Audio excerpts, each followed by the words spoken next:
Hello,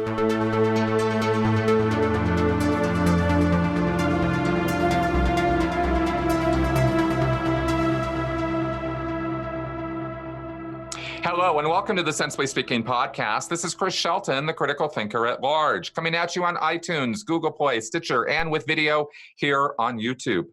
This week, I welcome special guest Dave Warnock. Now, Dave is a former evangelical pastor, not a seminary graduate, but we'll get into the specifics of how he became a pastor and how he is.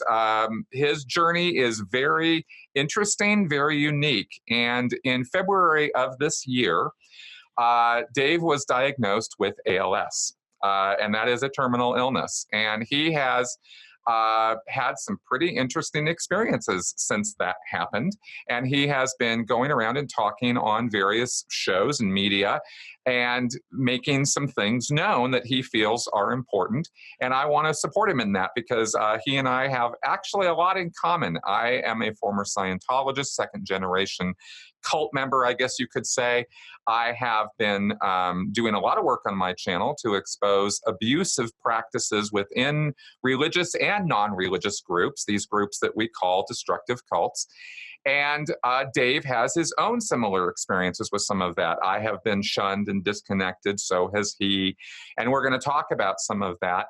But mostly I want to talk about the impact that this diagnosis has had on him and his life and his faith. And how he has been treated and dealt with by those around him who have deep religious beliefs versus those around him who do not.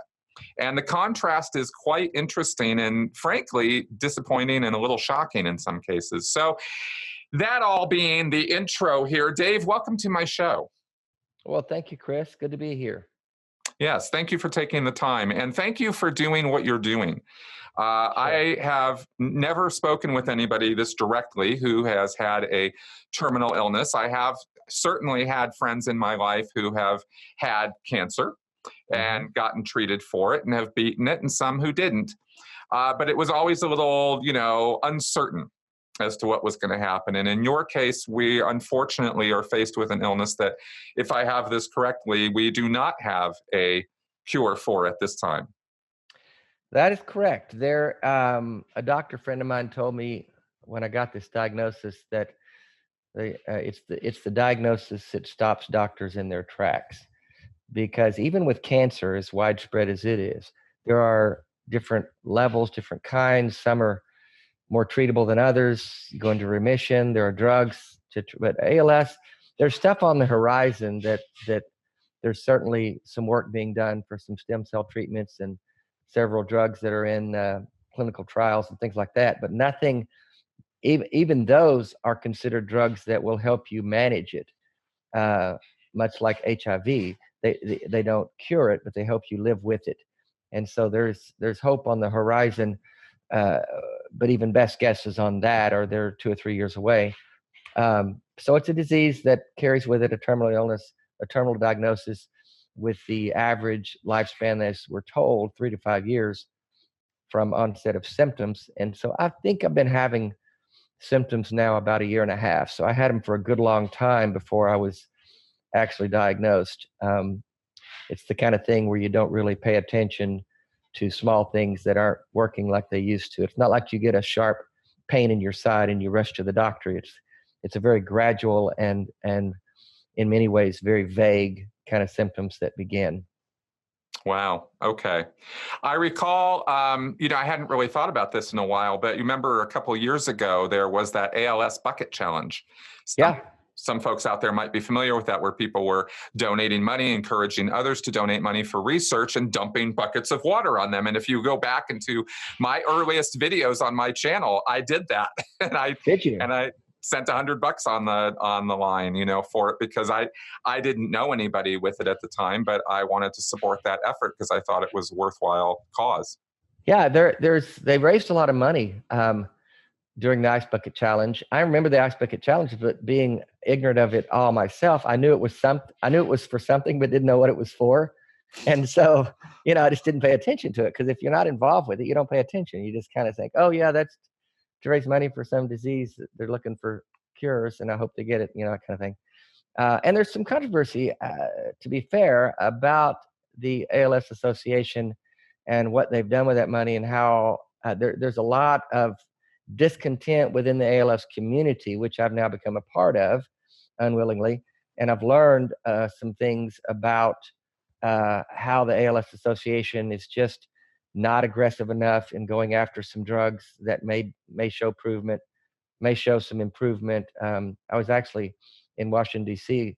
a month or two ago, taking part in a protest rally at the FDA headquarters and ALSA headquarters, just about that very thing, that they're not really being aggressive enough. They're moving slow with it, whereas while they do that, people are dying, because in many cases, it's a very rapidly spreading disease. It can happen quick. It can move slow.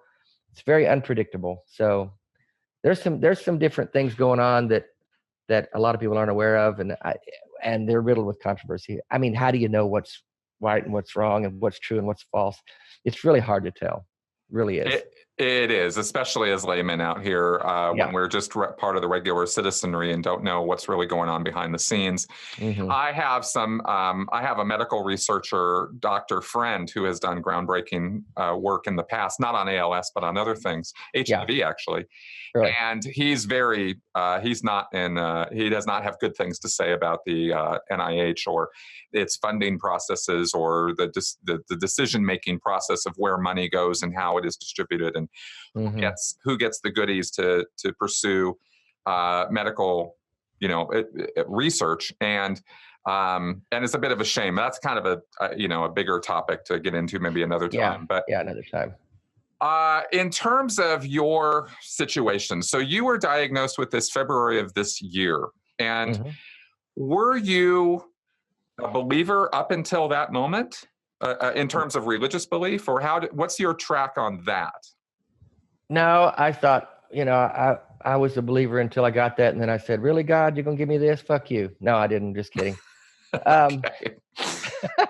No, I had a gradual departure from faith. Probably, it's hard to identify the exact time, but it's probably been 7 or 8 years now since I was a believer.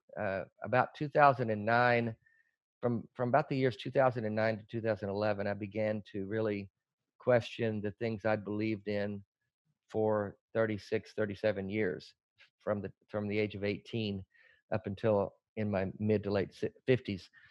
And after a hard year or two of reading and researching and contemplating and thinking and writing, I came to the painful conclusion that it wasn't real, and that it wasn't true, and that I'd been believing a lie my whole life, and had in fact given the best years of my life to something that wasn't true.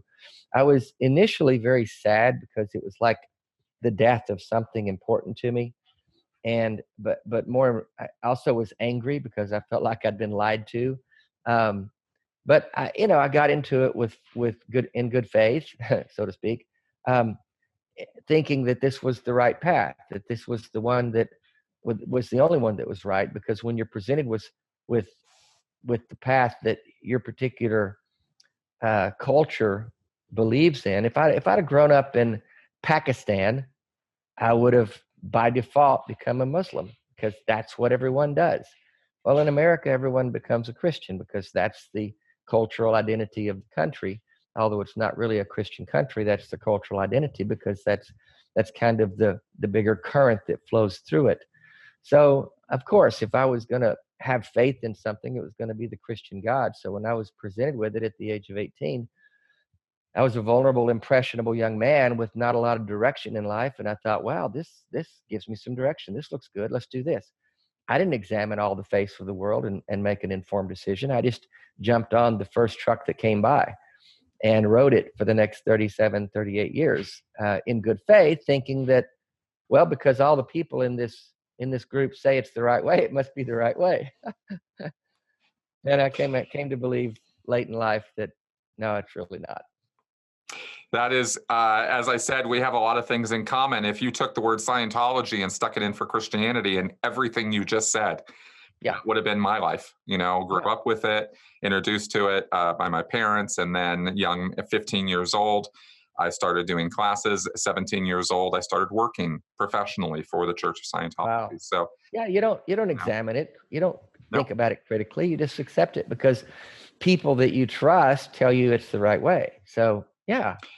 Exactly. In fact, that lends itself to something I've been thinking a lot about lately, which is a definition or an idea, a clarification of what is faith. And for me, I think I've hit on something that really answers a lot of questions for me about it. And I was curious what you might think about this. I think faith is an idea that you don't have to think about anymore. That's exactly, I think that's exactly it. In fact, many of us, I've got most of my best friends now that I do life with are ex-Christian atheists, and many of them ex-pastors like myself.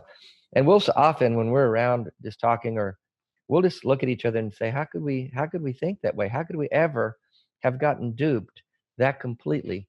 Well, the faith that you're in, I could pull out a dozen passages of scripture that talk about the idea of the thinking and the mind being wrong, being evil, being deceptive.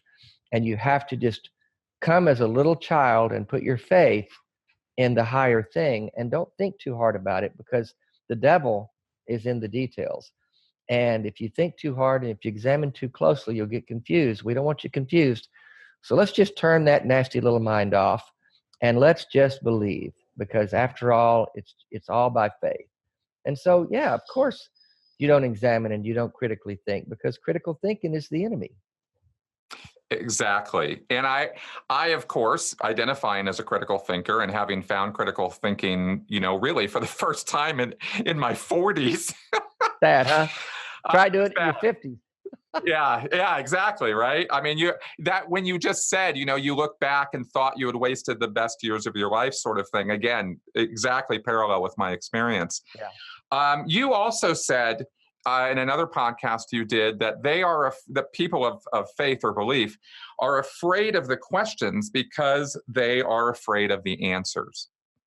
I think that's really true.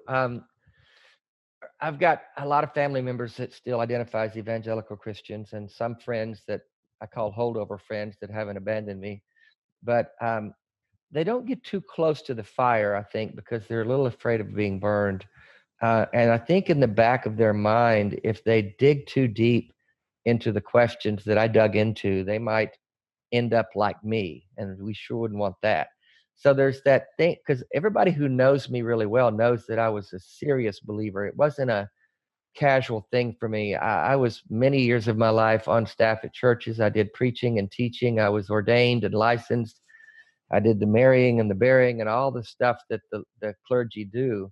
But I was serious about my faith. It was a life for me. It wasn't just something I did on Sunday and went to just to pacify someone else.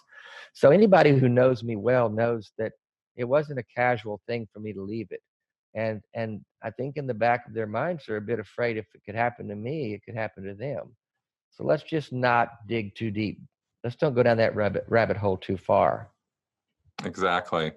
It's a precarious thing with I think with a lot of people, and I think the reason that a lot of believers, you tell me if you agree with this, but I think the reason why a lot of believers get so mad at atheists, at questioning atheists, at people of, and maybe even people of other faiths that different from theirs, is because it starts forcing them to think about their ideas, their religious ideas, or their faith-based ideas, because it doesn't even have to be religion. This definition is I'm happy with this definition because it extends beyond just religious faith, because we have faith in all kinds of things, and we get antagonistic. We get really upset with people when they start making us think about it.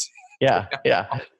They, you've heard the term angry atheist, and I think a lot of people feel like every atheist is just a raging, out of control lunatic. And I know there are angry atheists out there, but by God, there's sure some angry Christians out there too, and angry Muslims and angry, whatever. But I've had people ask me, why are you mad at God? I'm not mad at God. Why are you mad at Christians? I'm not mad at Christians. In fact, I had an email exchange with my brother, who's an evangelical pastor in East Texas, and he emailed me out of the blue and was telling me some things. He'd been to see my daughter, and he'd been to see my ex-wife, and he had some conversations about her finances and what, she was concerned about it, and it has to do with me and our divorce stuff. And so I responded to him and told him right off the bat how he had one line in his email about, how's your disease progressing? And I have yet to talk to him on the phone since the diagnosis, by the way. Well, I have. He accidentally called me. That's another story. He butt dialed me and apologized for butt dialing me. And even when I called him back and said, hey, what's up? He said, I didn't mean to call you. And I wanted to say, you got the news that your brother has a terminal illness and you didn't mean to call me? What the actual fuck? Exactly. But in the email exchange, he said, wow, you're really angry. I said, no, I'm not angry. I'm indignant that you would not have the self-awareness to realize that the email you sent me was incredibly insensitive and offensive, to ask me questions about all these other things and not really ask me questions about, how are you doing, Dave? How do you feel? How are you handling this emotionally? The news that you have a few years to live. No concern for that whatsoever, because they don't know what to do with death. They only know what to do if you're in the club. And now that I'm out of it, in the club that is identifying yourself as someone who's going to go to heaven when you die. And now that I'm out of that club, he doesn't know what to do with me. And it's really quite sad, because if you focus on your fetish for the afterlife, then you're going to miss this life. That's how I feel. Perfect. I think that's exactly right. I feel that there is something that goes beyond, we use words like hypocrisy to describe this idea of, believing one thing and doing something else, or preaching one thing or asserting one thing is true, but then literally acting as though that's not true or has no relevance to your life. And it almost feels like it's such a level of hypocrisy. We need another word for how deep that goes, because it's so bizarre that you have a group of people, evangelicals, these heavy believer types who cannot seem to connect certain dots, like compassion, tolerance, turning the other cheek, maybe, in times of stress or anger. It seems like all those principles kind of go by the wayside if you put this dead fish on the table that I don't believe what you believe. Well, I want to say, I wanted afterward, I may send an email to this effect, but one of the more direct things that Jesus supposedly said, if you believe he was who he was, who the Bible says he was, and he said what the Gospels record that he said, he very clearly said that I was sick and you visited me. I was in prison and you visited me. And the separation of the sheep and the goats at the end was based upon not what you believed. And there's another contradiction in the Bible, actually. It wasn't based on what you believed about him. It was based on what you did. Did you do these things or did you not? And I want to say to my brother or any of them, I'm sick and yet you haven't visited me. So how do you justify your claim to be a Jesus-following Christian when you're not doing the most basic things? Is it because I'm in the wrong tribe? Is it because I'm not a believer? I have to believe if I was still a believer, they would have been to see me by now. But the fact that I'm not puts me at odds with their comfort zone, and it just makes it a little bit more difficult for them to know what to do with me.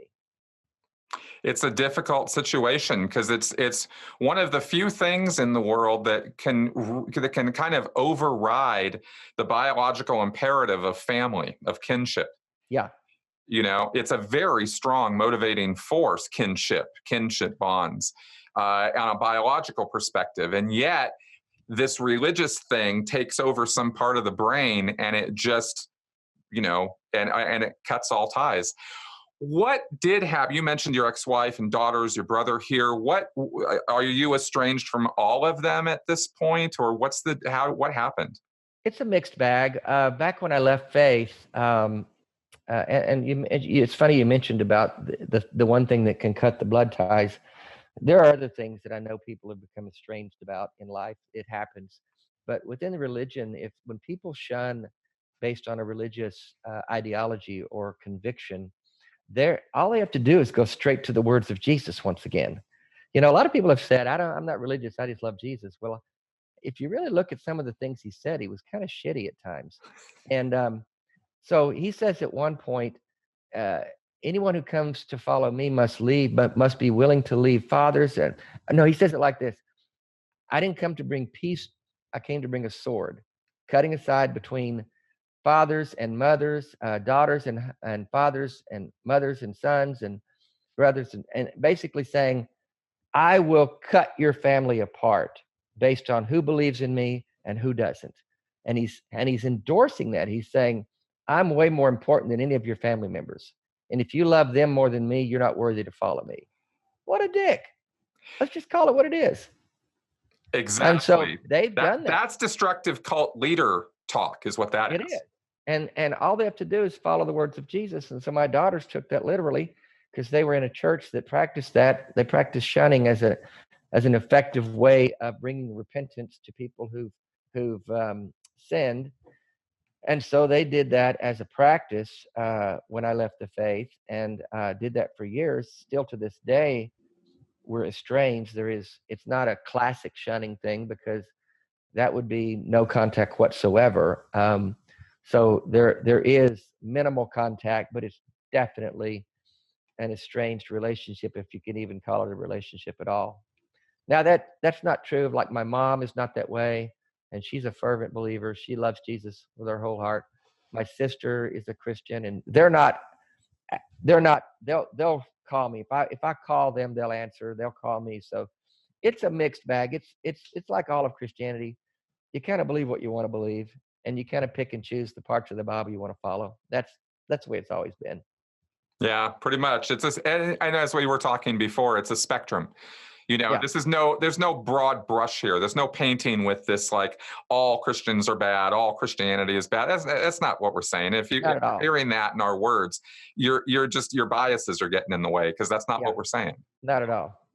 And I think that's true of humans. That's the bottom line is we're all humans. And there are nice humans, there are nice atheists, and there are mean atheists. There are nice Christians and there are mean Christians. There are nice humanists, there are mean humanists. There are nice Muslims, there are mean Muslims. It's just human. We're all human. And we're doing, I'll say this, I think most everybody is doing the best they can.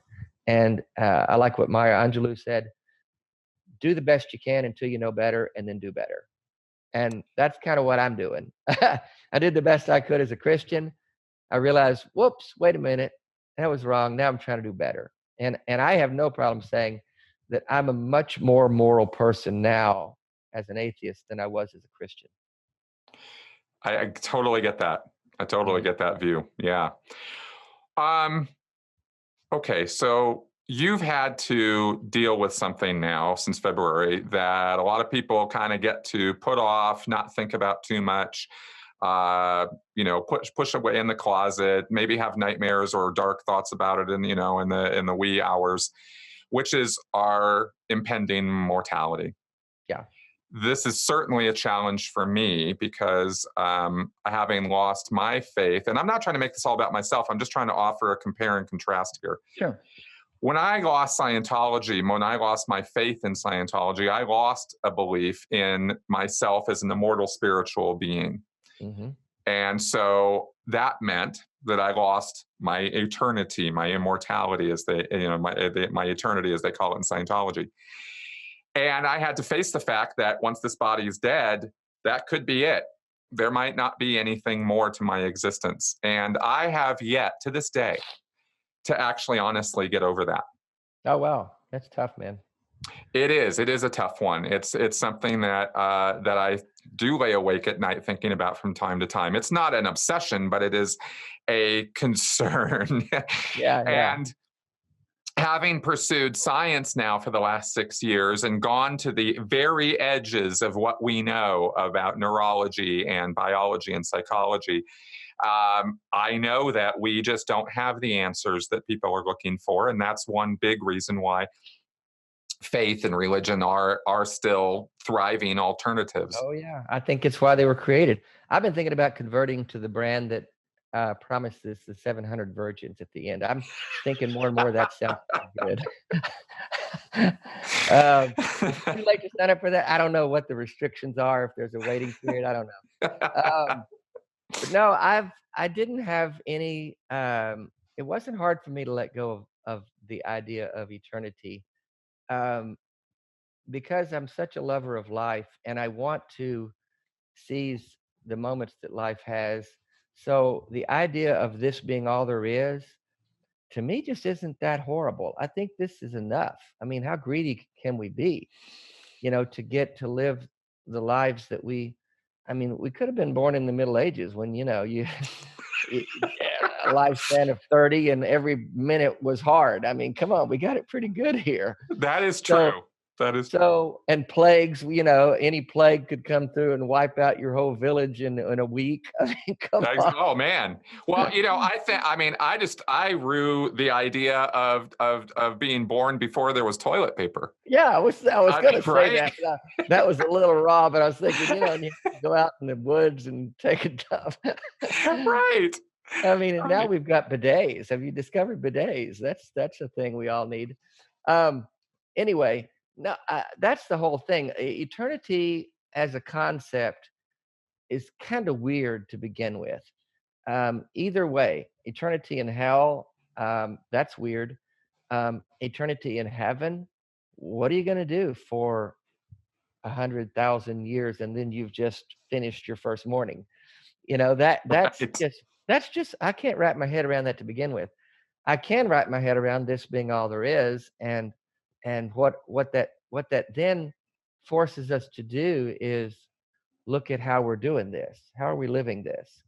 And so, in the sense of what you're saying, I've gotten this diagnosis, and in some ways, I've referred to this before as a gift because it gives me the opportunity now to narrow my focus, to cut away the peripheral stuff that doesn't matter, to try to focus on what's important, and to not get caught up in the mundane and the unimportant. And so the thing we're doing now with traveling and speaking and the podcast, we're calling it Dying Out Loud, but it's more accurate to say I'm talking about living out loud and living with purpose and living in such a way that you don't miss the moments that are here in life. I talk a lot about moments, that life is a collection of moments, and that if we're aware of it, we're going to find them and we're going to relish them, we're going to enjoy them, and we're not going to miss them because we're looking forward to something else. And that's what I talk about with religious people. I think they're so caught up in the thing that's coming that they think is coming when we really don't know, but they have such a fetish for that they're missing what's now. What are we doing now? What are the moments right now that I'm missing because I'm so caught up in what my afterlife is going to be? And it's just such a sad state of affairs. It's a sad way to live, if you ask me.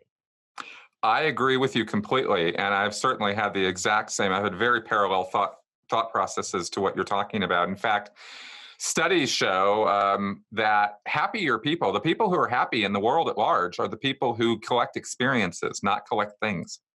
That's so good. I like that term. I like collecting experiences. I refer to it as collecting moments, and they can be big or small. That's the thing I try to emphasize. I just was in Italy last month for a week or so, a little over a week visit. And, of course I had planned that and looked forward to it. And I knew there would be big moments there on the Amalfi Coast and Positano and looking out over the Mediterranean Sea and the beauty of it and soaking that up with friends that were there with me. And that was a huge moment. But they could also be little moments, just gathering with a couple of friends, having drinks and good conversation and laughter, and pausing to reflect on how beautiful that is, to be able to have people like that in your life, to be able to have times like that that are just rich and that are full. And if we're not careful, we forget how important they are, and we we forget to pause and reflect on it and appreciate it. Is, I guess, the way I put that. I think that's perfect. Exactly. I wake up every morning and I look over at my wife now and I think, and I actually say out loud to her, we get another day. That's great. Yeah. You know, that's all we're promised. We're not even promised the end of this one, are we? That's right. That's exactly right. And we really do need to seize that. It's carpe diem, right? It really is seize. Well, I the say it a day. different way. I don't know if you got to bleep stuff out on your show, but No. I've got a phrase that I've had on my pillow, a throw pillow. I've had it for a few years, way before this diagnosis, and it says "Carpe the fucking diem." Yes, that's right. And that's another motto. That's just a motto I've been living by for several years now, and even more so now. You know, that's it. Seize the fucking day. Big time. How have you mentioned, okay, you have collections of friends, you have, estranged and mildly various estranged family members. How did that roll? How did that happen? Who are your friends now, and how does your life organized? Well, when I realized several years back that I no longer believed in God and let go of all of that, it was a fairly quick extraction. I didn't step down as some people do. You know, I didn't try to hang on to some nicer God or some progressive God or some different idea of what God is. I just said, if the God of the Bible's not true, and I now believe that's correct, then I don't need any God. What's the point of trying to find a better one? You know, it didn't make any sense to me. So I let go of all of that. And I did not know a single person on the planet that I could identify with. I felt completely alone. It wasn't something that someone influenced me to do. I was completely alone in my search. And so I began to look around and say, where's my tribe now? I've got no tribe. I got no people. And so the internet is now our friend. And so I found a thing called the Clergy Project, which Yes, I have heard of this. it's an online forum for clergy who no longer believe in a supernatural deity, and they can be ex-clergy like me. I was already out of clerginess when I quit believing, but there are clergy that I've known personally, that I do know personally, who were still in the pulpit, still actively on staff, still actively in ministry, and they quit believing in God. And they're trapped in this thing of, what do I do now? How do I manage this? Do I just radically quit and throw my future and my finances into turmoil? So all of that to say, I found that community, started talking to a couple of people on there, and then found communities they were a part of. The family that I live with now, Cass Midgley, he has a podcast called Everyone's Agnostic, and I met him through the Clergy Project. He's a former pastor as well, and we found out that we lived 30 minutes apart from each other, so we started hanging out, and we started gathering people around us that had experienced similar things, people that would either find his podcast or that we would meet in other ways. And we formed this community there in Nashville. There's about 50 people in it that are all ex-Christian atheists. Some would identify more as an agnostic or humanist. Some people still don't like the word atheist, but I'm trying to do my part to clean it up. It's not a bad word. No, it's not. And so we meet monthly. We have a meetup every month, and we get together and we hang out. Sometimes we'll all hang out and do things. And they've become my best friends, the guys and the women in that group. And then through the podcast, we've got an online community. You may have one through your podcast, a Facebook group that kind of coalesces around it. And they become a community that you can identify with and receive support and encouragement from. So it was just a gradual process of building a new community. Most people that I realize when they come out of faith, the thing they miss the most about church is the community. They don't miss the dogma. They don't miss the rules and regulation. They don't miss the guilt and the shame. They miss the community. And so I think it's important for us in the secular community to do everything we can to try to build community and try to help people find it. I agree completely. In fact, one of the first things I hooked up with here in Denver was the Secular Hub, which is a community of secular people. So yeah, You guys have a meeting there and stuff? I just got back from Minneapolis. I spoke at a it's a humanist Unitarian church. They've got a huge, great facility right there in downtown Minneapolis, and they're just secular humanists who meet together and have a church, essentially, for lack of a better term. Yep. I was in Minnesota for a little while. I think I know the group you're talking about. Oh, okay, great people. Yeah. Yeah, oh, yeah, absolutely. And the very first thing I did when I came to Denver was go online, meet up. Okay, secular, let's go, you know. And there is community out there. Do you think that there is some irony in the or again, hypocrisy, perhaps, I don't know, you know, in the idea of the evangelical, you know, religious believers who are supposed to be all about charity and love and compassion, you know, doing the shunning bit with people like us? Well, they would couch it in different terms. They're always careful to use phrases like tough love and boundaries, things like that. So they would tell you, well, this is me loving you. You know, this is Right. like they would, yeah, they they Right. would, but they would use it like, you know, if you had a drug addict son or a brother and he just kept coming around borrowing money, couldn't get his life together, was strung out all the time on the streets, you would say, I can't keep donating to that destructive lifestyle. I've got to put him at arm's length. I've got to shun. I've got to cut off so that he will come to the end of himself. You ever heard that term? So that's how you come to the end of yourself, so that you look for help. That's a new phrase for me, but I'm totally familiar with the concept. Yeah. So that's kind of the ideology behind the shunning, that you're running from God, you're mad at God, you're in rebellion against God, you're like the prodigal son, and you're going to have to get out there and be rooting around with the hogs, broke and poor, before you'll realize the error of your ways and come crawling back in repentance to the faithful fold. And so that's the idea, I think, behind shunning and disfellowshipping someone. So they would view it as love. It's like this really sincere, hard, tough love that we're doing the best for you. It may not feel like it right now, but trust me, in the end, you're going to see that this was the best way to handle you. Right. That's how I Right. think they view it. That it's the exact same thing with disconnection in Scientology. Word for word. Yeah. Yeah. You know, they would say they're trying to get your ethics in. So That's the same thing. Yeah. yeah, same thing though. Yeah. So okay, so now you're looking into the future. It's an uncertain future. Yeah. But you know, it's not you know you're not going anywhere tomorrow. How are you keeping going?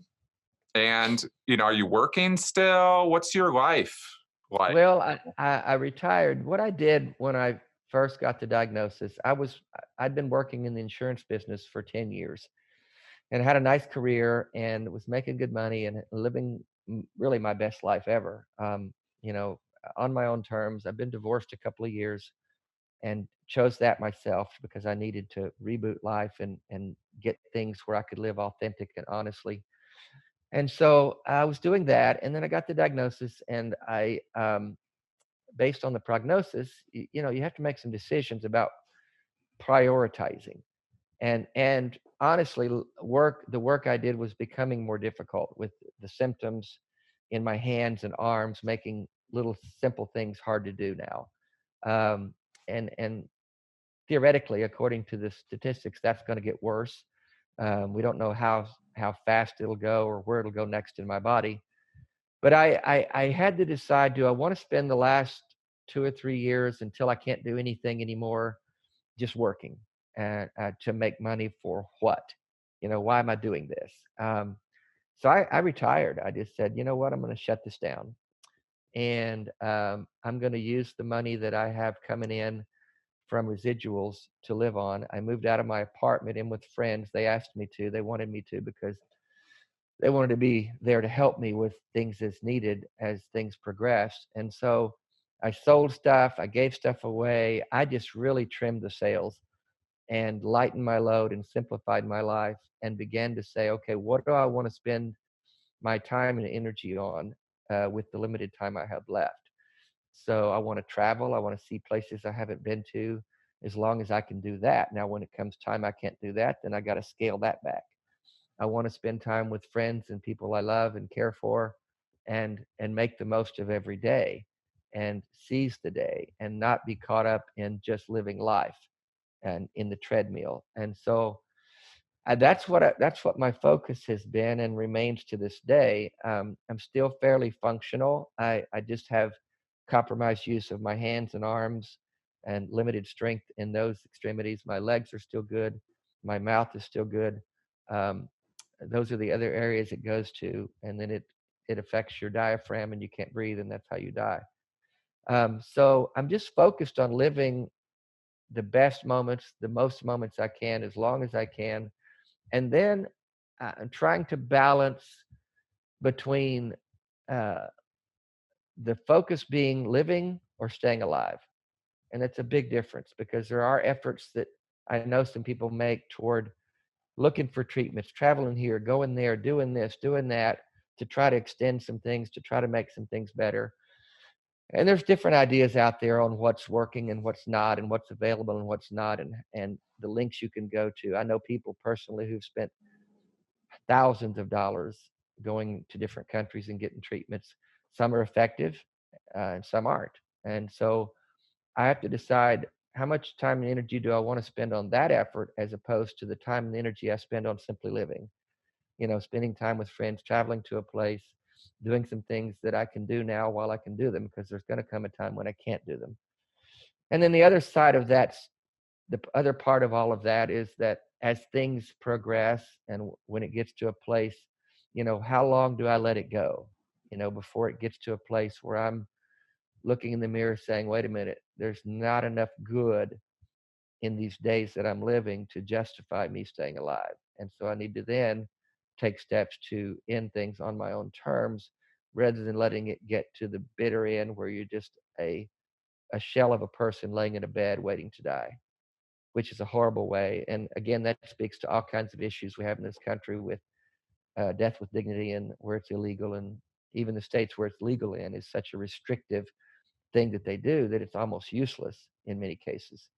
So there's a lot Wow. of that I'm looking into, but that's down the road. I'm not in a hurry to dig too deep into that, because I think it's not progressing fast, and that's good in my case. Um, and so I do have good functionality and good quality of life for the foreseeable year or two. I think I'm just guessing. I don't know. So I really just want to seize the moments that I can seize while I can. I think that's wonderful. There are so many obvious moral lessons and life lessons here for people, and we need to be reminded of them. I don't want to beat people over the head with all of this. I mean, it's pretty obvious that life is important, and it is a limited thing. In a way, we are all dying. Yeah. Really, I mean, you could walk out tomorrow and get hit by a car. Hmm. That could happen to any of us anytime. So you really have to take stock from time to time and look at what you're doing. Are you doing it right? Is the rat race really the thing you should be putting your attention on? Yeah. I, for one, now that I have had this, come out of the whole situation I did, and now I work for myself, I will never go back. There's nothing that could drive me back to a 9 to 5 job. Oh yeah. Yeah. You know, Yeah. We've all known people who've, quit the rat race and gone off to be an artist, or, gone to a Caribbean island to be a bartender or whatever, just to soak up a different life. Cause, life can beat you up pretty bad. And you have to decide, coming out of Christianity, in that cult, in that evangelical system, it was all about deferring to a higher power. You weren't your own. You didn't get to really make your own decisions. You just followed Jesus and did what he told you, and essentially that meant whatever the church leadership you were in told you. But um, you weren't your own person. You didn't have autonomy. You didn't get to wake up and say, what do I want, by God? What do I want my life to look like? It was always everyone else first and me last. And that can be at its core pretty unhealthy. And so what we've learned as we come out of that as a humanist, is that no, I do get to do what I want, as long as I'm not selfish and being an asshole, as long as I'm being kind to other people and considerate of their needs, and but what do I want? It's my life. And I several years ago when I rebooted, I said tired of letting other people write my story. And I'm going to take the pen back and write it myself. Thank you very much. I can write my own story. And I think we all deserve to do that. I could not have put it better. The only thing I could add to that is, or the only thought that occurs to me here is, wouldn't that be what God wants? You would think, if he was any kind of a nice guy at all. Right? I mean, if he's gonna give us free will, you know, Well, that's a why be whole other punished? subject. We could talk 5 hours on that one, Chris. I tell you, man. But really, I mean, why would anybody think that you should be punished or have to exert tough love over you because you are exerting literally the one freedom that God gave you, which is freedom of will, freedom of to choose how you want to live your life, you know? I can't imagine wanting anything less for my kids. Right? Me too. Me too. Mhm. Any advice? I mean, obviously, we've talked about a few things here that definitely fit that bill, but in the experiences you've had since February, in your life since leaving faith, and in your whole life as a pastor, even, what are your, what are the things you want people to kind of get from you? Well, two of my favorite words are kindness and curiosity. I heard it said, whenever possible, be kind. And it's always possible. And Yes. and then the other thing is to stay curious and never stop learning, never stop growing. But and in terms of living our best life, it's really as simple as what I've already said. Carpe the fucking diem, grab the moments, look for them, make note of them, do it the way you want to do it. Regret is a very costly emotion to live with regret, or and it'd be easy for someone like us to look at the wasted years, or the years that we kind of felt duped and tricked, and to look at those with a basket load of regret. The best years of my life given to that. But I don't really dwell there, and I think it's important to say, okay, I did what I thought was best, and then I, in a sense, woke up, and now I'm doing the best I can now, and I feel like I am. And so I think that's just, you know, be honest with yourself and let yourself be who you are. To me, it's so very important. And I have a lot of friends who are ex-Christians who kind of have to live in the closet, like some of their family doesn't know, and they have to be careful about how they live. And I understand all of that because it costs me a great deal to come out, as it were. And so I know the costs involved. But on the other hand, there's great freedom in everyday living when you're able to be your authentic self, to be honest with yourself and with others, and then just to live your best day every day and put your head down at night knowing that you did that the best you could. Um, and I think that's a life well lived. Brilliant. Yeah, absolutely. Dave, I am really glad our paths crossed. Me too. I've enjoyed this. You're a good guy, Thank you. Chris. Thank you very much. And I had tattooed on my arm here, it's chaos, be kind. I love that. It's Yeah. chaos. Be kind. That's brilliant. That's exactly it. So you know what I'm talking about, right? I know exactly what you're talking about. Yeah, good for you, man. I do have regrets, of course. I have done everything I can in my life to try to make up for some of those regrets, and I always come back to that. It always comes back to this. In my lucid, good, best moments of my life, it is recognition that the world is a crazy place, and it always will be. The randomities of life are uncontrollable and always will be for us. So the best we can do is recognize that and be as tolerant and kind and compassionate to each other as we possibly can. That's great. Well, that's a good, it's chaos. Be kind. I like that. Yeah. I wish I could claim ownership for it. It comes from Patton Oswalt. Oh, I follow him on Twitter. Yes. I don't have any tats. People are asking me, "You're gonna get any tattoos?" And I'm thinking, what would I do? I have no idea. I probably won't, because I don't like pain. I love hearing Yes. from people. Any of your listeners that want to reach out, the Facebook page is Dave Warnock Dying Out Loud. You can find my stuff on there. This podcast will be posted on there when it's ready. The email is daveoutloud@gmail.com. If I'm ever in an area where some of your people are, I love meeting people in person who we've connected online. I did that in Minneapolis last week, and that's always fun. I'll be down in Austin in a few weeks doing some meetings down there. So yeah, I just love meeting people and connecting and Excellent, doing man. life together. Yeah, exactly. Well, if you're in Denver, if you come by Colorado at all, please reach out. We definitely will, man. Absolutely. That'd be great to get a drink together. Exactly. All right, man. Thank you very much again for taking the time and for doing what you're doing right now. I cannot think of a better way to spend your time. Thank you, Chris. Appreciate it. All right, man.